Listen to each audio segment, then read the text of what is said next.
আমাকে একটা বনু কমেন্ট করেছে, তুমি কি আমাকে আমার নাম মাটি দিয়ে বানাতে পারবে? আমার নাম অনিশা দাস। আমি চেষ্টা করছি অনিশা। প্রথমেই মাটিটাকে বেলে নেব, একটু ভালো করে দেখো, বুঝতে পারবে। তারপর স্কেলের সাহায্যে চারদিকটা সমান করে কেটে নেব। এই যে মাটির চৌকোটার উপরে নামটা লিখে নিলাম। কিছু মাটি এরকম হাতের সাহায্যে এরকম লম্বা লম্বা দড়ির মতো করে নিয়ে এই যে লেখার উপরে বসিয়ে দিয়ে চেপে দিও। আর কি, তারপরে একটু পালিশ করে দাও। কমপ্লিট। একটু শুকিয়ে নি, তারপরে ফাইনাল লুক দেখাই। 24 hours later.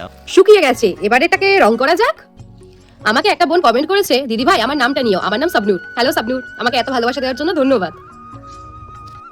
রং করাটা না বেশ সূক্ষ্ম হাতের কাজ, চেষ্টা করেছি। ফাইনাল লুক দেখা যাক।